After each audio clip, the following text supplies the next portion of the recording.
सोचिए, एक ऐसी जगह जहां टाइम ही रुक जाए और स्पेस का कोई मतलब ही ना रहे।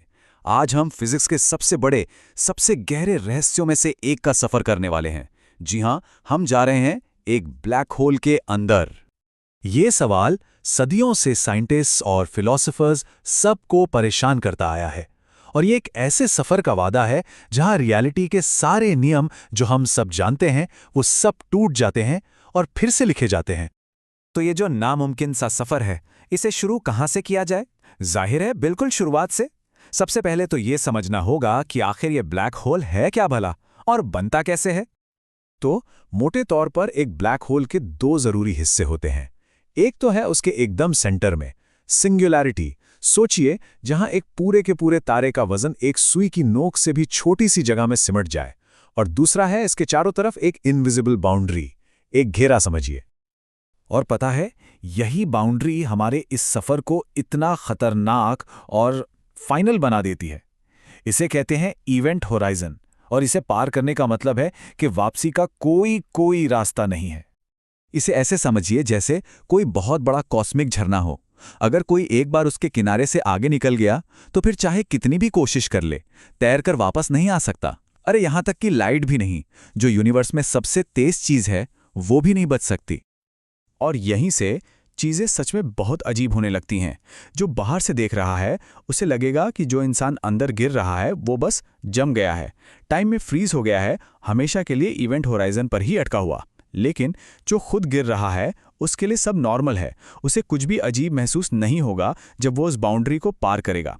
ये आइंस्टाइन की थियरी ऑफ रिलेटिविटी का एक कमाल का और दिमाग घुमा देने वाला एग्जाम्पल है। तो जैसी ही कोई इवेंट होराइजन के पार गया, बस समझिए रियलिटी का ताना बाना ही बदल जाता है। स्पेस और टाइम जैसा हम उन्हें जानते हैं वो अपनी भूमिकाएं बदल लेते हैं। सब कुछ उलट-पुलट हो जाता है। ये बात जरा गहरी है, इसे समझने की कोशिश करते हैं। देखिए, धरती पर हम किसी भी दिशा में जा सकते हैं, आगे, पीछे, दाएं, बाएं, लेकिन टाइम में सिर्फ आगे ही बढ़ सकते हैं, है ना? ब्लैक होल के अंदर ये कहानी पूरी तरह से पलट जाती है। इसका मतलब ये हुआ कि अब सिंगुलैरिटी कोई जगह नहीं रही, वो तो एक वक्त बन गई है। एक ऐसा फ्यूचर जिससे बचा नहीं जा सकता। कोई कितना भी बचने की कोशिश करे, हर रास्ता सिर्फ सेंटर की तरफ ही जाएगा।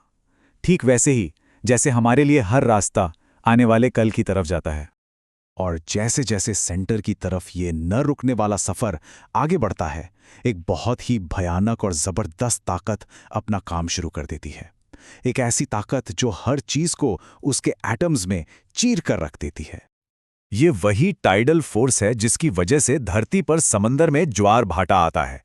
लेकिन जरा सोचिए, अगर यही फोर्स अरबों खरबों गुना ज्यादा ताकतवर हो जाए, इतना कि वो किसी के शरीर को एटम बाय एटम अलग कर दे, बस यही होता है एक ब्लैक होल के पास। ये जो प्रोसेस है ना, ये बहुत ही भयानक है। होता यह है कि पैरों पर ग्रेविटी का खिंचाव सिर के मुकाबले इतना इतना ज्यादा होता है कि कोई भी चीज स्पेगेटी की तरह लंबी खिंचती चली जाती है। इसीलिए साइंटिस्ट्स ने इसे मजाक मजाक में नाम दिया है स्पेगेटिफिकेशन, मतलब वजूद मिटाने का इससे भयानक तरीका शायद ही कोई हो। और अब हम पहुंचते हैं अपने सफर की आखिरी और सबसे खौफनाक मंजिल पर। उस पॉइंट पर जहां फिजिक्स के सारे नियम, जिनका हम आज तक पालन करते आए हैं, वो सब बेमानी हो जाते हैं। आइंस्टाइन की जनरल रिलेटिविटी के हिसाब से ये एक ऐसा पॉइंट है जिसका वॉल्यूम 0 है, लेकिन डेंसिटी इनफाइनाइट। मतलब एक ऐसी जगह जहां एक पूरे तारे का सारा मास एक एटम से भी छोटी जगह में ठूस दिया गया हो। सच कहूं तो ये एक ऐसा कॉन्सेप्ट है जिसे हमारा दिमाग आसानी से समझ ही नहीं सकता। और यही यही सबसे जरूरी बात है। सिंगुलैरिटी सिर्फ एक जगह नहीं है, ये हमारी साइंस की सरहद है। ये वो जगह है जहां साइंस दम तोड़ देती है। आइंस्टाइन की वो इक्वेशंस जिन्होंने 100 साल से हमारे यूनिवर्स को समझाया है, यहां आकर पूरी तरह से फेल हो जाती हैं। तो इस गुत्थी को सुलझाने के लिए हमें फिजिक्स की सबसे बड़ी खोज की जरूरत पड़ेगी। एक ऐसी थियरी जिसे कहते हैं थियरी ऑफ क्वांटम ग्रेविटी। ये वो थियरी होगी जो यूनिवर्स के सबसे बड़े नियमों यानी जनरल रिलेटिविटी को यूनिवर्स के सबसे छोटे नियमों यानी क्वांटम मैकेनिक्स के साथ जोड़ देगी। ये मॉडर्न फिजिक्स का सबसे बड़ा सपना है।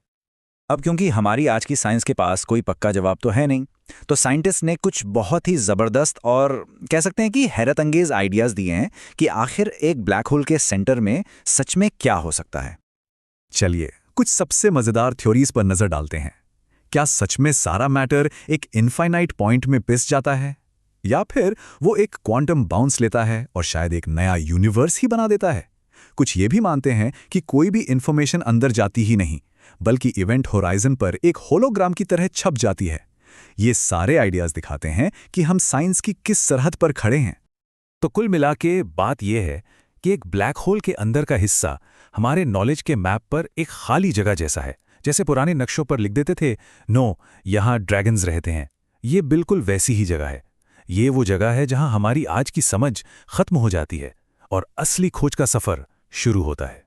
और ये सफर हमें एक आखिरी और बहुत गहरे सवाल पर लाकर छोड़ देता है। क्या ब्लैक होल्स यूनिवर्स के आखिरी कब्रिस्तान हैं, जहां सब कुछ हमेशा के लिए खत्म हो जाता है, या फिर ये किसी नई अनसोची दुनिया के दरवाजे हैं? जवाब जो भी हो, वो यकीनन यूनिवर्स को और उसमें हमारी जगह को देखने का हमारा नजरिया हमेशा के लिए बदल देगा।